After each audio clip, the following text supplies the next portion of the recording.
Okay तो 2012 में Elon Musk जब इलेक्ट्रिक व्हीकल का सपना पूरी दुनिया को बेच रहे थे तो उन्हें पता था कि उनकी कार बहुत ही कम लोग खरीदेंगे, क्योंकि सबके मन में सबसे बड़ा सवाल ये था कि नॉर्मल कार में जब भी पेट्रोल कम होगा तो उसे आसानी से भरवाया जा सकता है, लेकिन एक इलेक्ट्रिक व्हीकल की अगर बैटरी डिस्चार्ज हो गई तो उसे चार्ज करने के लिए तो बहुत टाइम लग जाएगा और तब तक उस कार को यूज नहीं कर सकते। तो इस ऑब्जेक्शन का रेजोल्यूशन इलॉन मस्क ने बताया कि देखो, टेस्ला कार के साथ आपके पास दो ऑप्शन होंगे। पहला तो ये कि आप उसे किसी चार्जिंग स्टेशन में चार्ज कर लें, या फिर आप कभी भी पूरी बैटरी पैक को स्वैप करवा सकते हैं, यानी कि अपनी टेस्ला गाड़ी की सारी बैटरीज निकाल के नई बैटरीज लगवा सकते हैं और इसके लिए सिर्फ 90 सेकंड्स लगेंगे। इसके लिए वो स्टेज पर दो कार्स लेके आए। पहली थी ऑडी की पेट्रोल की गाड़ी, दूसरी थी टेस्ला मॉडल एस जिसकी बैटरीज एक्सचेंज करनी थी। टाइम स्टार्ट किया जाता है और करीबन 1 मिनट 33 सेकंड के बाद मॉडल एस टेस्ला अपनी बैटरी चेंज करके स्टेज से चली जाती है, लेकिन ऑडी वहीं खड़ी है। इलॉन मस्क कहते हैं कि अभी तो हमारे पास बहुत टाइम बचा है, चलो एक और टेस्ला गाड़ी की बैटरी एक्सचेंज करते हैं। और अब स्टेज में एक और व्हाइट टेस्ला कार आती है और अगेन 1 मिनट 30 सेकंड्स में उसकी बैटरी स्वैप हो जाती है और वो भी स्टेज से चली जाती है, लेकिन बेचारा ऑडी वाला अपनी गाड़ी में पेट्रोल भरता रहता है और लोग बहुत तालियां बजाते हैं। ओके तो अब इस इंसिडेंट में ये इशू है। ऑलमोस्ट 10 साल के बाद टेस्ला के स्पोक्स पर्सन ने खुद कहा है कि बैटरी स्वैपिंग में एक्चुअल में बहुत सी प्रॉब्लम्स हैं, इसलिए बैटरी को चार्ज करना ही बेस्ट वे रहेगा। 9 साल के बाद यानी 2021 में टेस्ला बोल चुके हैं कि हम बैटरी स्वैप में वापस नहीं जाएंगे, यानी वो पूरे थॉट प्रोसेस को खत्म कर चुके हैं जो उन्होंने पहले क्लेम किया था कि उन्होंने अचीव कर लिया है। अगर रियल लोगों का रिव्यू लिया जाए जिन्होंने एक्चुअल में बैटरी स्वैप करवाई है, तो उनका कहना है कि जितना टाइम उन्हें बैटरी को चार्ज करने में लगता है उतना ही टाइम उन्हें बैटरी को चेंज करने में लगा है। Argument 2,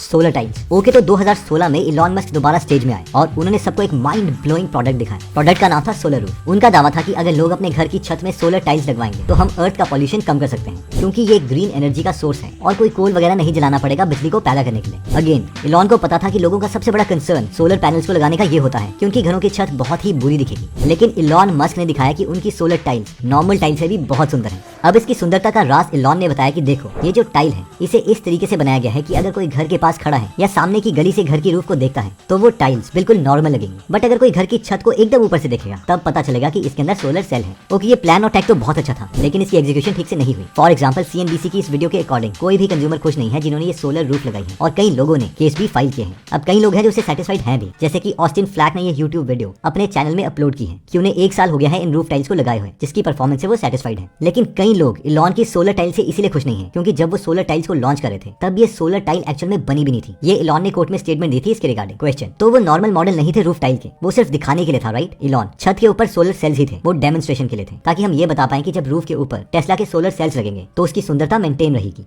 argument 3, Ukraine. ओके तो रशिया और यूक्रेन की लड़ाई के दौरान यूक्रेन के गवर्नमेंट ऑफिशियल मिखाइलो फेडोरोव ने इलॉन मस्क को ये ट्वीट किया और कहा कि हम तुम्हें रिक्वेस्ट करते हैं कि अपने स्टारलिंक के जरिए हमें इंटरनेट कनेक्शन प्रोवाइड करो ताकि रशिया जब हमारे इंफ्रास्ट्रक्चर को तोड़े तब भी हमारे पास इंटरनेट कनेक्शन बना रहे। इस पर इलॉन मस्क ने ट्वीट किया कि स्टारलिंक की सर्विस यूक्रेन में एक्टिव कर दी है और टर्मिनल्स हम जल्दी असाइन कर देंगे। सब लोगों ने इलॉन की इसके लिए बहुत तारीफ करी कि वाओ यार, बिलियनर हो तो ऐसा, क्योंकि इलॉन मस्क ने कहा था कि स्पेसएक्स जो कि स्टारलिंक की पेरेंट कंपनी है वो हर महीने $20 मिलियन खर्च कर रही है यूक्रेन में इंटरनेट सर्विस प्रोवाइड करने के लिए। पर एक्चुअली फिर ये ट्वीट आया एक यूक्रेन की सिटीजन की तरफ से जिनका नाम था मिलेनिया पोडोलेक। उन्होंने कहा कि इलॉन मस्क बहुत कह रहे हैं कि वो यूक्रेन के सिटीजन को फ्री में इंटरनेट प्रोवाइड करें, लेकिन ये रही मेरी बैंक स्टेटमेंट जहां मैं हर महीने इनकी सर्विस के लिए पे करती हूँ। और CNN में एक न्यूज आई थी जिसके अकॉर्डिंग स्पेसएक्स कह रहा था कि हम यूक्रेन को और टर्मिनल्स डोनेट नहीं कर सकते, इसलिए यूएस गवर्नमेंट से रिक्वेस्ट करी कि वो इसमें इनकी हेल्प करे $122 मिलियन देके। अब लोग सवाल ये उठा रहे हैं कि अगर नॉर्मल स्टारलिंक का प्राइस भी देखो तो शुरू में स्टारलिंक का डिवाइस के लिए $600 देने पड़ते हैं, उसके बाद हर महीने $110 बेसिक कनेक्शन के लिए है। अब अगर इलॉन मस्क यूक्रेन में कई लोगों से इसके लिए पैसे चार्ज कर रहे हैं और यूएस गवर्नमेंट से इसके लिए टैक्स रिबेट मांग रहे हैं तो वो साफ साफ इसे एडमिट क्यों नहीं करते। Argument 4, Tesla robot. लोगों का कहना है कि इलॉन मस्क पब्लिसिटी गेन करने के लिए हम लोगों को झूठे प्रोडक्ट के डेमोस दिखाते हैं जो उन्होंने उस वक्त बनाए भी नहीं होते। जैसे कि अगर हम कुछ महीने पहले देखें तो इलॉन मस्क स्टेज में अपना टेस्ला ह्यूमनॉइड रोबोट लॉन्च कर रहे थे। इस रोबोट में कोई आर्टिफिशियल इंटेलिजेंस नहीं थी, ये एक सुस्त सा रोबोट था जिसने नॉर्मली बस अपने हाथ हिलाए और फिर वो खड़ा हो गया। इसके बाद इलॉन मस्क ने कहा कि हमारे पास एक और एडवांस्ड वर्जन है इस रोबोट का। जब वो नया एडवांस्ड वर्जन रोबोट आया तो ये खुद चल भी नहीं सकता था और 3 लोग उसके सपोर्ट के लिए खड़े हुए थे, जबकि अगर हम इन्हें बॉस्टन डायनामिक्स के रोबोट के साथ कंपेयर करें तो वो आउटस्टैंडिंग है और टेस्ला ह्यूमनॉइड रोबोट से बहुत एडवांस है। अब ऑब्वियसली हमें से कई लोग बोलेंगे तो क्या हुआ, कम से कम ये रोबोट्स इंप्रूव हो रहे हैं और थोड़े टाइम के बाद ये और बेटर बन जाएंगे और बॉस्टन डायनामिक्स के रोबोट से भी बेटर हो जाएंगे। बट लोगों के नाराज होने का मेन कारण ये वीडियो क्लिप्स हैं जो इलॉन ने स्टेज में दिखाई। उन्होंने कहा कि हमारा रोबोट और बेटर चीजें कर सकता है, जैसे कि यहाँ पर हम देख सकते हैं कि ये रोबोट बॉक्स को उठा के टेबल के पास पहुंचता है और साथ में एक लड़का नॉर्मली अपने लैपटॉप में कुछ टाइप कर रहा है और ऐसे बिहेव करता है कि ये टेस्ला रोबोट का चलना ये तो ऑफिस में कॉमन सी बात है। लेकिन अगले ही शॉट में जैसे ही ये रोबोट बॉक्स को नीचे रखता है हम देख सकते हैं कि पीछे जो लड़का पहले कंप्यूटर में टाइप कर रहा था वो सीट से उठ चुका है और रोबोट को ही देख रहा है। इतना ही नहीं, जब रोबोट की विजन दिखाई जाती है कि रोबोट को क्या दिख रहा है तो उसमें हम 2 चीजें नोटिस कर सकते हैं। पहला तो ये कि साथ में जो लड़का कंप्यूटर में टाइप कर रहा था अब दोबारा से वो बैठ के कुछ टाइप कर रहा है, और दूसरा ये कि सामने जो कंप्यूटर की स्क्रीन है वो पहले बंद थी लेकिन अचानक से उसमें किसी रोबोट की एनिमेशन चलने लगती है, जिससे एक बात तो क्लियर है कि ये एक कंप्लीट अनकट शॉट नहीं है। कम से कम 2 बार रोबोट चला था और उसके सीन्स को काट के फिर जोड़ के दिखाया गया है, जिससे लोगों को शक होता है कि इनके रोबोट की कैपेबिलिटी अभी बहुत कम है जितनी वो दिखा रहे हैं, और कम से कम इन्हें 10 साल लगेंगे बॉस्टन डायनामिक्स के रोबोट के लेवल पर पहुंचने के लिए। ओके, तो इससे